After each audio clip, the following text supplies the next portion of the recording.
Good morning class. कल के explanation videos में हमने फ्रक्टोज की जो केमिकल प्रॉपर्टीज़ हैं वो पढ़ी थी।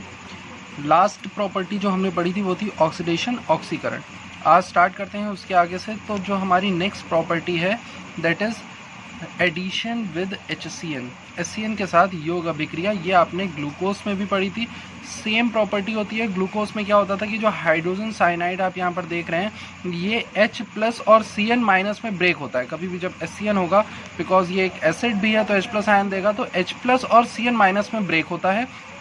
तो जो एल्डिहाइड का ऑक्सीजन होता था उसके साथ जाकर हमारा H पार्ट जुड़ जाता था और बचे हुए पार्ट के साथ Cn जुड़ जाता था। सेम कंडीशन यहाँ पर भी अराइज होगी। यहाँ पर क्या होगा कि कीटोन ग्रुप, फ्रक्टोज में क्या पाया जाता है, कीटोन ग्रुप पाया जाता है। तो जो हमारा हाइड्रोजन होगा वो कीटोन ग्रुप के ऑक्सीजन के साथ, और जो हमारा साइनाइड ग्रुप है वो कार्बन के साथ डायरेक्टली क्या हो जाएगा, अटैच्ड हो जाएगा। ये आप यहाँ पर रिएक्शन में देख सकते हैं। ये CH2OH, C double bond CHOH whole thrice CH2OH, ये आपका फ्रक्टोज का फॉर्मूला है। यहाँ पे मैंने देखिए HCN को ये इस तरह से ब्रेक किया हुआ है H और Cn में। तो ये H जो है वो जा करके ऑक्सीजन से जुड़कर OH बनाएगा, और Cn जो है वो डायरेक्ट यहाँ पर कार्बन के साथ जुड़ जाएगा। अब ये कैसे होता है, अगर इस मेथड को समझना है तो देखिए यहाँ पर ये डबल बॉन्ड है। तो डबल बॉन्ड में से ऑक्सीजन के साथ अगर आपको हाइड्रोजन जोड़ना है तो यहाँ पर एक बॉन्ड को हमें क्या करना पड़ेगा, ब्रेक करना पड़ेगा। तो हमने क्या किया, एक बॉन्ड को यहाँ पर जो डबल बॉन्ड है इसमें से कोई एक बॉन्ड आप क्या कर दीजिए, ब्रेक कर दीजिए। जब आप एक बॉन्ड ब्रेक करेंगे तो सबको पता होना चाहिए कि जब एक सिंगल बॉन्ड ब्रेक होता है तो 2 इलेक्ट्रॉन रिलीज होते हैं। 2 इलेक्ट्रॉन क्या होंगे, रिलीज होंगे। एक इलेक्ट्रॉन चला जाएगा ऑक्सीजन के पास और एक इलेक्ट्रॉन कार्बन के पास। जो 2 इलेक्ट्रॉन इन्होंने आपस में शेयर किए होंगे, साझा किए होंगे उस बॉन्ड को बनाने में। तो ऑक्सीजन के पास जो अपना इलेक्ट्रॉन आ गया, कार्बन के पास अपना इलेक्ट्रॉन आ गया। और यहाँ पर भी सेम प्रोसेस होगी कि HCN जब होगा तो H के पास अपना इलेक्ट्रॉन आ जाएगा और Cn के पास अपना इलेक्ट्रॉन, जिसकी वजह से शेयरिंग हुई होगी और यहाँ पर ये बॉन्ड बना होगा। तो अब जो H वाला जो एक इलेक्ट्रॉन होगा H के पास और ऑक्सीजन का जो इलेक्ट्रॉन होगा वो दोनों आपस में क्या करेंगे, शेयरिंग करेंगे और एक OH बॉन्ड बना लेंगे। ठीक वैसे ही जो Cn का इलेक्ट्रॉन होगा और जो कार्बन का इलेक्ट्रॉन होगा वो यहाँ पर एक बॉन्ड बना लेंगे। तो इस तरह से जो फ्रक्टोज है वो HCN के साथ रिएक्शन करके साइनोहाइड्रिन में कन्वर्ट हो जाता है। रिएक्शन यहीं पर ही नहीं रुकती है। अब हम क्या कराएंगे, हम इस साइनोहाइड्रिन की रिएक्शन किससे कराएंगे, वाटर मॉलिक्यूल से कराते हैं। जैसे ही आप साइनोहाइड्रिन की रिएक्शन वाटर मॉलिक्यूल से कराएंगे तो क्या होगा, यहाँ पर हाइड्रोक्सी अम्ल यानी कि हाइड्रोक्सी एसिड फॉर्म हो जाएगा। हाइड्रोक्सी एसिड नाम क्यों पड़ रहा है, आप खुद देखिए। ये क्या है, ये COH है। COH किस ग्रुप को रिप्रेजेंट करता है, कार्बोक्सिलिक एसिड यानी कार्बोक्सिलिक अम्ल को, और OH जो है वो हाइड्रोक्सी ग्रुप को। दोनों ग्रुप्स एक साथ प्रेजेंट है, इसीलिए इसका नाम क्या पड़ गया, हाइड्रोक्सी एसिड और हाइड्रोक्सी अम्ल। देन इसके बाद इसकी रिएक्शन हाइड्रोजन आयोडाइड से जब आपने कराई, आपने इसे हीट किया तो यह हाइड्रोक्सी एसिड किस में कन्वर्ट हो गया, अल्फा मेथिल कैप्रोइक अम्ल में। ये आपका alpha methyl caproic acid form हो जाता है। ये फाइनल रिएक्शन होती है फ्रक्टोज की। जबकि ग्लूकोज में ऐसा कुछ नहीं था। ग्लूकोज में जो रिएक्शन थी वो सिर्फ साइनोहाइड्रिन में ही जा करके स्टॉप हो जाती थी। नेक्स्ट जो रिएक्शन है ये भी एक इम्पॉर्टेंट रिएक्शन में से एक है, that is reaction with hydroxyl amine. अब अमीन ग्रुप क्या होता है, NH2 जो होगा आपका वो अमीन ग्रुप हो गया और OH जो है वो हाइड्रोक्सिल, तो दोनों मिलकर के नाम क्या पड़ा, hydroxyl amine. Now we are going to react hydroxyl amine with fructose. हम फ्रक्टोज की जो अभिक्रिया है वो हाइड्रोक्सिल अमीन से कराने जा रहे हैं। तो डायरेक्ट क्या बनता है, ऑक्सिम बनता है। कैसे, देखिए यहाँ पर ये जो NH2OH था इसने ये ऑक्सीजन के साथ कहाँ पर अटैक करेगा, क्योंकि हम कीटोन ग्रुप की वजह से पढ़ रहे हैं ना रिएक्शन, तो आपको ये कंफ्यूज होने की जरूरत ही नहीं है। Just because we are understanding the reactions just because of ketone group present in the fructose, so this group NH2OH will attack on that place where the ketone group is present. ये वहाँ पर attack करेगा जाकर जहाँ पर ketone group क्या है, present है। तो यहाँ पर ये जो NH2OH ग्रुप है ये जाकर यहाँ पर अटैक करता है। इसमें से वाटर आपका H2 जो है वो निकल जाता है और NOH जाकर के यहाँ पर जुड़ जाता है। ये रिएक्शन आपकी कंप्लीट हो जाती है और कंपाउंड क्या बनता है, ऑक्सिम। ये व्हाट हैपेंड व्हेन में भी पूछा जा सकता है, और पूछा जा सकता है how will you form fructose to oxime, आप फ्रक्टोज से ऑक्सिम कैसे फॉर्म करेंगे। तो आपको उसके लिए हाइड्रोक्सिल अमीन के साथ रिएक्शन करनी होगी। सिंपल रिएक्शन है, H2O निकाल देंगे और C से NOH को ऐड कर देंगे। बाकी पूरा फॉर्मूला आपका सेम रहता है। नेक्स्ट जो हमारी रिएक्शन है वो है फ्रक्टोज की फेनिलहाइड्राजीन से रिएक्शन। फ्रक्टोज से जब आप फेनिलहाइड्राजीन की रिएक्शन कराते हैं तो जो लास्ट प्रोडक्ट है वो ग्लूकोसाजोन, या इसको आप फ्रक्टोसाजोन जो चाहें आप वो कह सकते हैं, जस्ट बिकॉज कि आप देखिए इस स्ट्रक्चर को देखिए, और जो आपका ग्लूकोज में जब आपने फेनिलहाइड्राजीन से रिएक्शन कराई थी और ग्लूकोसाजोन बना था तो उसमें भी सेम कंपाउंड ही बना था, इसलिए इसको ग्लूकोसाजोन और फ्रक्टोसाजोन आप दोनों में से कुछ भी कह सकते हैं। रिएक्शन भी सेम रहने वाली है। यहाँ पर क्या होगा देखिए, अगर मैं ग्लूकोज की रिएक्शन आपको याद दिलाऊं तो उसमें सबसे पहले जो फेनिलहाइड्राजीन थी वो एल्डिहाइड ग्रुप पर जाकर अटैक करती थी, लेकिन यहाँ पर कीटोन ग्रुप है तो यहाँ पर जो फेनिलहाइड्राजीन है वो जाकर कीटोन ग्रुप पर अटैक करेगी। तो यहाँ पर ये इसने कीटोन ग्रुप पर अटैक किया। जो H2 आप देख रहे हैं, ये जो H2 है वो इस ऑक्सीजन के साथ मिल करके H2O बनाएगा और H2O रिमूव कर देगा, और ये जो C6H5NHN है ये जाकर एज इट इज़ इस कार्बन से क्या हो जाता है, ऐड हो जाता है। तो देखिए C double bond NNH C6H5 add हो गया। देन इसके बाद हमने क्या कराना था, हम सेकेंड फेनिलहाइड्राजीन की जो रिएक्शन है वो अटैक कराना है इस फ्रक्टोज फेनिलहाइड्राजोन पर। अब हम जब ये अटैक कराएंगे तो हमने कहा जो फेनिलहाइड्राजीन है वो या तो एल्डिहाइड पर अटैक करेगा या फिर कीटोन पर अटैक करेगा, लेकिन एक कीटोन ग्रुप जहाँ प्रेजेंट था वहाँ पर तो हम पहले ही अटैक करा चुके हैं। अब तो इसमें इस कंपाउंड में ना तो कहीं कीटोन ग्रुप है ना एल्डिहाइड ग्रुप, सो फर्स्ट ये फेनिलहाइड्राजीन क्या करेगा, ये अपने लिए प्लेस बनाएगा, और ऐसा करने के लिए ये C6H5NHNH2 अटैक करता है इस फर्स्ट कार्बन CH2OH पे, और यहाँ पर ये अटैक करने के बाद C6H5NH2 और NH3 ये दो कंपाउंड क्या कर देता है, रिमूव। ये सेम प्रोसेस है जो आपने ग्लूकोज में पढ़ी थी। तो C6H5NH2 निकल गया, NH3 निकल गया, जो बचा वो क्या है हमारा CHO ग्रुप यहाँ पर बच जाता है। अब देखिए एक एल्डिहाइड ग्रुप आ गया, तो अब आप क्या करा दीजिए, आप फिर से अटैक करा देंगे फेनिलहाइड्राजीन का। थर्ड मॉलिक्यूल लेने जा रहे हैं हम फेनिलहाइड्राजीन का, वो अटैक करेगा यहाँ पर एल्डिहाइड पर, और अटैक करने के बाद सेम जैसे यहाँ पर ये कीटोन ग्रुप से अटैच्ड हुआ था, वाटर रिमूव करके यहाँ पर भी ये क्या करेगा, वाटर को रिमूव कर देगा। ये देखिए ये H2 यहाँ पर और ये O आप हटा दीजिए, तो CH double bond NNH C6H5, same structure जो आपने ग्लूकोज में पढ़ा था वही आपको फ्रक्टोज की रिएक्शन फेनिलहाइड्राजीन से करने पर मिल जाता है, और ये जो फ्रक्टोज है वो ग्लूकोसाजोन में कन्वर्ट हो जाता है। ये एक इम्पॉर्टेंट रिएक्शन है, दोनों से के साथ ही पूछी जा सकती है, ग्लूकोज और फ्रक्टोज के साथ। Now take look some other reactions of fructose. Fructose की कुछ और रिएक्शंस हैं जो ना तो कीटोन ग्रुप की प्रेजेंस की वजह से हैं ना ही एल्डिहाइड, ये फ्रक्टोज की अपनी खुद की केमिकल रिएक्शंस हैं। पहली रिएक्शन है हमारी फर्मेंटेशन, जिसे हम कहते हैं किण्वन। किण्वन एक ऐसी अभिक्रिया होती है जिसमें हम किसी भी कंपाउंड या किसी भी यौगिक में जो हमारे बैक्टीरियाज पाए जाते हैं, जो एंजाइम होते हैं हमारे, उनकी प्रेजेंस में जो है रिएक्शन कराते हैं और उससे कोई दूसरा कंपाउंड या यौगिक बना लेते हैं। तो यहाँ पर ग्लूकोज की जब आपने फर्मेंटेशन कराया था, जो किण्वन कराया था, वो जाइमेज एंजाइम की प्रेजेंस में होता था और एथाइल अल्कोहल फॉर्म होता था।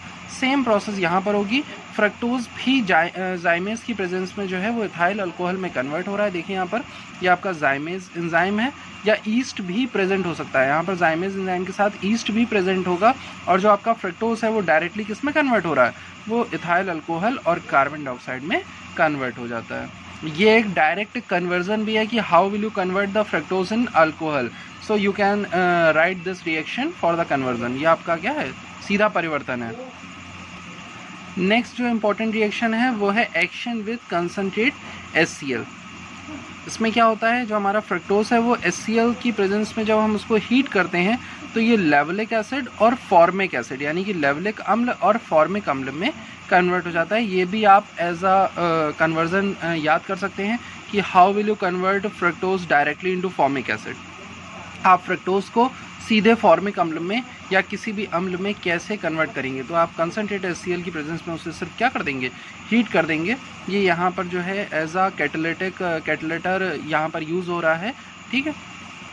और लास्ट में जो है वाटर आपका रिमूव हो जाएगा, कंपाउंड क्या बनेगा, लेवलिक एसिड और फॉर्मिक एसिड, लेवलिक अम्ल और फॉर्मिक अम्ल। ये थी आपकी इंपॉर्टेंट रिएक्शंस फ्रक्टोज की। Now come to the uses of fructose. Fructose के क्या क्या उपयोग हैं, तो सबसे पहले इन कन्फेक्शनरी का मतलब जो टॉफ़ी वगैरह आप खाते हैं, आपने पढ़ा था फ्रक्टोज एक मीठी शर्करा होती है और फलों की शर्करा है, और जो आप डिफरेंट टॉफ़ीज़ जब खाते होंगे तो उसमें अलग अलग टेस्ट आता है टॉफ़ीज़ का। फ्रूट्स का टेस्ट आता है, तो वहाँ पर ये जो शुगर है ये as a sugar fructose use किया जाता है। सेकेंड थिंग कि ये डायबिटिक पेशेंट्स को देने के में काम आती है।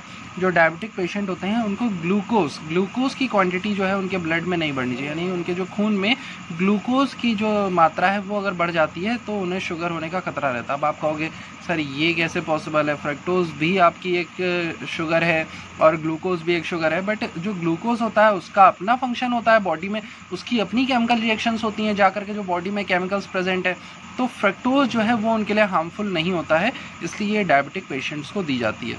थर्ड चीज़, as a sweetening agent in medicinal syrups, ज़्यादा हार्मफुल होने की वजह से ज़्यादा हार्मफुल नहीं होने की वजह से जो मेडिसिनल सिरप्स आप यूज़ करते हैं, जो दवाइयाँ आप पीते हैं, सिरप वगैरह खांसी के या डिफरेंट सिरप्स आते हैं, उसमें एज अ स्वीटनिंग एजेंट ये यूज़ करी जाती है।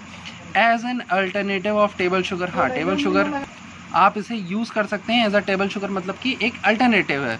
जो आप घरों में शक्कर खाते हैं उसमें ग्लूकोज प्रेजेंट होता है, तो उसके अलावा फ्रक्टोज़ जो वैसे तो घरों में जो शक्कर खाई जाती है उसमें फ्रक्टोज़ भी प्रेजेंट रहता है, तो as a alternative of table sugar आप इसको यूज़ कर सकते हैं। Analytical test of fructose next topic है। इसका जो हमारे परीक्षण होते हैं कि कैसे फ्रक्टोज को आप पहचानेंगे कि किसी भी यौगिक में फ्रक्टोज प्रेजेंट है कि नहीं। जैसे आपने ग्लूकोज के एनालिटिकल टेस्ट पढ़े थे, वैसे ही फ्रक्टोज के भी अपने कुछ एनालिटिकल टेस्ट होते हैं। जैसे सबसे पहला टेस्ट जो है वही adding concentrate H2SO4 to fructose, brown coloured mass is obtained with turn black on heating. ये ग्लूकोज और फ्रक्टोज की सिमिलर रिएक्शन है, ये दोनों में सेम होती है, तो इससे आप ग्लूकोज और फ्रक्टोज में डिफ्रेंशिएट नहीं कर सकते हो। ये आपकी क्योंकि कार्बोहाइड्रेट को शो करती है कि कार्बोहाइड्रेट प्रेजेंट है कि नहीं, किसी भी यौगिक में कार्बोहाइड्रेट जो हैं वो उपस्थित हैं कि नहीं। इसके लिए आपको क्या करना है, थोड़ा सा सांद्र H2SO4 लेना है आपको, और टेस्ट ट्यूब में आपकी फ्रक्टोज जो है वो पहले से होना चाहिए आपकी परख नली में। जब आप थोड़ा सा हीट करेंगे तो ये क्या करेगा, ब्राउन कलर में कन्वर्ट हो जाएगा, और थोड़ा और ज़्यादा हीट करने पर ये काला पड़ जाता है। सेकेंड टेस्ट है पिनॉफ्स टेस्ट। पिनॉफ्स टेस्ट में क्या होता है कि जब आप aqueous solution of fructose, aqueous solution का मतलब है कि फ्रक्टोज का पानी में बनाया गया विलयन, एक्वस सॉल्यूशन को जलीय विलयन कहते हैं। जलीय विलयन किसी भी चीज़ के कैसे बनाए जाते हैं, परख नली में आपको वो कंपाउंड ले लेना है, यानी कि टेस्ट ट्यूब में आपने वो कंपाउंड या यौगिक जो है ले लिया। फॉर एग्जांपल यहाँ पर फ्रक्टोज हमें लेना है, तो आपने थोड़ा सा टेस्ट ट्यूब में फ्रक्टोज ऐड किया और फिर उसमें 2-3 बूंद या 2-3 मिलीलीटर पानी, जितना भी वो डिपेंड करेगा कि आपने कितना कंपाउंड लिया है, उसके बिहाफ पर आप उसमें पानी डालकर उसका एक्वस सॉल्यूशन जो जलीय विलयन है वो बना लेंगे। फिर आपको लेबोरेटरी में मिल जाएगा क्या, अमोनियम मॉलिब्डेट, ये प्रेजेंट होता है। अमोनियम मॉलिब्डेट इसमें थोड़ा सा ऐड करके जब आप हीट करेंगे, और हीट करने के बाद उसमें few drop of acetic acid, आप कुछ बूंदें जो हैं उसमें एसिटिक अम्ल की जब डालेंगे तो क्या होगा, ब्लू कलरेशन अपीयर, तो धीरे धीरे उसमें नीला कलर आने लगेगा। जैसे जैसे आप कुछ बूंदें डालेंगे एसिटिक अम्ल की, वो जाकर नीचे रिएक्शन करेंगी, तो आपका जो कंपाउंड है, जो सॉल्यूशन है, जो विलयन है, वो नीले कलर में परिवर्तित हो जाएगा, जो इस बात को कंफर्म करेगा कि हाँ इसमें फ्रक्टोज प्रेजेंट है। तो एनालिटिकल टेस्ट में आपको यही दोनों टेस्ट पढ़ने, जिसमें से पिनॉफ्स टेस्ट इम्पॉर्टेंट है क्योंकि ये कंफर्मेशन देता है फ्रक्टोज के प्रेजेंट होने की। Now the next point is importance of carbohydrate. Glucose और फ्रक्टोज की जो केमिकल रिएक्शंस थी, उनका जो स्ट्रक्चर था, यूजेस थे, वो कंप्लीट हो चुके हैं, उनके एनालिटिकल टेस्ट कंप्लीट हो चुके हैं। अब लास्ट जो हमारा इंपॉर्टेंट टॉपिक है कार्बोहाइड्रेट में, वो है कार्बोहाइड्रेट की हमारे लाइफ में इम्पॉर्टेंस, जो आपको नोट्स में सेंड भी करी गई है। जो जिन लोगों ने नोट्स बनाए होंगे उनके पास ये नोट होगा, तो आपको उन नोट्स में से जो कार्बोहाइड्रेट की इंपॉर्टेंस है, इसमें बहुत सारे हैं, तो आपको कुछ इंपॉर्टेंट यूज़ ही जो इंपॉर्टेंस हैं वही मेंशन करनी है। अगर पूछी जाती है एग्ज़ाम में 4 to 5 आपको मेंशन करनी होंगी। जैसे सबसे पहले देखिए, they play important role in metabolic reaction. हमारी बॉडी के अंदर जो मेटाबॉलिक एक्टिविटीज़ होती हैं, जो भी पाचन तंत्र की अभिक्रियाएँ होती हैं जितनी भी, या हमें लाइफ देने के लिए, हमें जीवित रखने के लिए कार्बोहाइड्रेट की आवश्यकता होती है। They are essential for both animal and plants and constituent major part of food। ये प्लांट के लिए भी और एनिमल के लिए भी, माने जीव जंतुओं के लिए भी और पौधों दोनों के लिए ही बहुत ज़्यादा महत्वपूर्ण है, उनके खाने का एक इम्पॉर्टेंट पार्ट है। Carbohydrate act as body fuel and provide energy.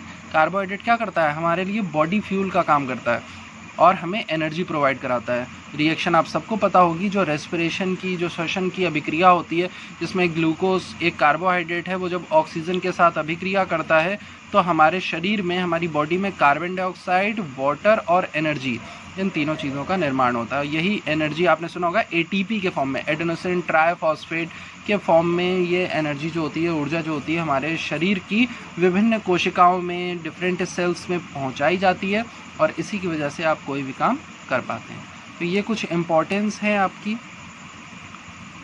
इन्हें आप लर्न कर लीजिए, नोट कर लीजिए और अपने माइंड में फिट कर लीजिए। बाकी एक बार आप रीड कर लेंगे तो आप अपने अकॉर्डिंग भी वहाँ पर लिख सकते हैं। हिंदी में देख लीजिए इम्पोर्टेंस। कार्बोहाइड्रेट पौधों तथा जंतुओं दोनों के लिए आवश्यक है, ये हमारे भोजन का एक बहुत बड़ा भाग है। मोनोसैक्राइड शरीर की उपापचयी, जो मेटाबॉलिक क्रियाएं होती हैं, उनमें महत्वपूर्ण कार्य करते हैं। कार्बोहाइड्रेट शारीरिक ईंधन के रूप में कार्य करते हैं, जो श्वसन की अभिक्रिया होती है, जिसमें ग्लूकोज मंद ऑक्सीकरण जीवधारुओं को ऊर्जा प्रदान करते हैं। जो जीवधारी होते हैं हमारे, ये देखिए ग्लूकोज का मॉलिक्यूल है C6H12O6, ऑक्सीजन के साथ रिएक्शन करता है। जब आप सांस लेते हैं, ऑक्सीजन अंदर लेते हैं, तो ये रिएक्शन आपके सेल्स में होती है, आपकी कोशिकाओं में होती है। वहाँ पर कार्बन डाइऑक्साइड, वाटर और एनर्जी फॉर्म होती है। कार्बन डाइऑक्साइड आप बाहर निकाल देते हो, वाटर आपका ब्लड में मिक्स हो जाता है और एनर्जी जो है वो हम यूज़ कर लेते हैं। ये कुछ इम्पोर्टेंस है हमारे कार्बोहाइड्रेट की। नेक्स्ट है difference between glucose and fructose. Glucose तथा फ्रक्टोज में प्रभेदी परीक्षण, जो डिफरेंसेस हैं, जैसे कि गलनांक, मेल्टिंग पॉइंट की अगर बात करें तो ग्लूकोज का मेल्टिंग पॉइंट होता है 146 डिग्री सेल्सियस और फ्रक्टोज होता है 104 डिग्री सेल्सियस। एक चीज़ याद रखेंगे कि जैसे हम सबके थंब इम्प्रेशन जो होते हैं, अंगूठे का जो निशान होता है, वो किन्हीं भी दो व्यक्तियों का कभी एक जैसा नहीं होता है। ठीक वैसे ही दो यौगिकों का मेल्टिंग पॉइंट, जो गलनांक होगा, वो भी क्या होगा, हमेशा डिफरेंट होगा, या क्वथनांक, बॉइलिंग पॉइंट, हमेशा क्या होंगे, डिफरेंट होंगे। तो उनके बिहाफ पर भी हम जो है कंपाउंड्स को डिफ्रेंशिएट कर सकते हैं। नेक्स्ट, नेचर की बात करें, प्रकृति की बात करें, तो जो हमारा ग्लूकोज होता है वो डेक्स्ट्रो रोटेटरी होता है, जिसकी वजह से इसको डेक्स्ट्रोज भी कहा जाता है, यानी कि दक्षिण ध्रुवण घूर्णक होता है। और जो हमारा फ्रक्टोज होता है वो क्या होता है, लेवो रोटेटरी होता है, यानी कि वाम ध्रुवण घूर्णक। चूने के पानी से अभिक्रिया, चूने के पानी यानी कि जो लाइम वाटर होता है हमारा, उससे अगर हम रिएक्शन कराते हैं तो कैल्शियम ग्लूकोसेट, चूने का पानी इंग्लिश में से कैल्शियम हाइड्रोक्साइड इसका फॉर्मूला होता है, उससे जब आप रिएक्शन कराएंगे तो इसमें क्या बनता था, कैल्शियम ग्लूकोसेट बनता था, और यहाँ पर क्या बनता था, कैल्शियम फ्रक्टोसेट। दोनों में डिफरेंस देखिए लिखा हुआ है, ये क्या होता है, विलेय होता है, यानी कि सॉल्युबल होता है, जबकि ये क्या होता है, अविलेय होता है, यानी कि इनसॉल्युबल होता है। तो ये एक रिएक्शन है। अमोनियम मॉलिब्डेट और एसिटिक एसिड से रिएक्शन, तो ग्लूकोज क्या है, हल्का नीला रंग देगा, कैसा देगा, लाइट ब्लू कलर, और फ्रक्टोज जो है वो हल्का हरा नीला, ओशियन जो सी ग्रीन कलर होता है, ओशैनिक कलर जो होता है, समुद्री हरा जिसे कहते हैं, वो रंग यहाँ पर फ्रक्टोज देगा आपका। रिसोर्सनॉल और सांद्र HCl से अभिक्रिया, ये भी एक आप जो है डिफरेंस देख सकते हैं केमिकल प्रॉपर्टी में, कि जो ग्लूकोज है वो कोई रिएक्शन नहीं देगा। आपको ग्लूकोज और फ्रक्टोज में डिफरेंस बताना है, आपसे पूछ लिया किसी ने, how will you differentiate the two different compound that whatever is glucose और whatever is fructose, then you can give this reaction that glucose on reacting with resorcinol and HCl, it will not give any reaction, ये कोई अभिक्रिया नहीं देगा resorcinol तथा सांद्र HCl के साथ। जबकि जो फ्रक्टोज होता है वो क्या देता है, रेड कलर, यानी कि लाल रंग देता है। अब चयन होने पर जब रिडक्शन किया था आपने, तो ग्लूकोज जो है वो सॉर्बिटॉल में कन्वर्ट हो जाता था, जबकि फ्रक्टोज जो होता है वो सॉर्बिटॉल और मैनिटॉल इनका मिक्सचर देता है, इनका मिश्रण देता है। फिर सांद्र HNO3 के साथ अभिक्रिया, जब आप ऑक्सीडेशन रिएक्शन थी आपने पढ़ी थी, जब ग्लूकोज की रिएक्शन कराएंगे इसके साथ तो सैक्रिक एसिड देगा, सैक्रिक अम्ल, जबकि जो हमारा फ्रक्टोज होता है वो टार्ट्रिक तथा ग्लाइकोनिक अम्ल का मिक्सचर देगा, यानी कि टार्ट्रिक एसिड और ग्लाइकोनिक एसिड का आपको मिश्रण जो मिक्सचर है वो मिलेगा। एंड ब्रोमीन वाटर से रिएक्शन, तो ग्लूकोज ब्रोमीन वाटर के साथ ऑक्सीडेशन रिएक्शन है, ये भी ग्लूकोनिक अम्ल बनाता है, क्या फॉर्म करेगा, ग्लूकोनिक एसिड। और फ्रक्टोज जो है वो ब्रोमीन वाटर के साथ रिएक्शन नहीं देता है। फ्रक्टोज का ऑक्सीडेशन कराने के लिए हमें स्ट्रॉन्ग ऑक्सीडाइजिंग एजेंट चाहिए होता है, एक प्रबल ऑक्सीकारक चाहिए जो कि होता है सांद्र HNO3। तो ब्रोमीन वाटर से ग्लूकोज रिएक्शन करता है, क्या करता है, ग्लूकोनिक अम्ल बनाता है, जबकि फ्रक्टोज की कोई रिएक्शन नहीं होती है। तो ये थे हमारे मेन डिफरेंस केमिकल प्रॉपर्टीज़ में ग्लूकोज और फ्रक्टोज के बीच में। आज मैं वीडियोस को यहीं ख़त्म कर रहा हूँ क्योंकि बहुत ज़्यादा लंबी हो जाने की वजह से शायद कुछ लोग पूरी वीडियोस नहीं देखते हैं और कुछ लोग तो बस खोला वीडियो 10-15 सेकंड चलाया और उसे बंद कर देते हैं। तो ऐसा मत करिए, जो भी आपको एक्सप्लेन किया जा रहा है उसे आप एटलीस्ट थोड़ा टाइम निकाल करके वीडियोस को टाइम दीजिए। आपसे कोई स्कूल बुला करके या ऐसा कुछ नहीं बोला जा रहा है कि नहीं आपको इतने घंटे पढ़ना ही पढ़ना है। थोड़ी देर की वीडियोस होती हैं, हार्डली 20 to 25 मिनट्स की।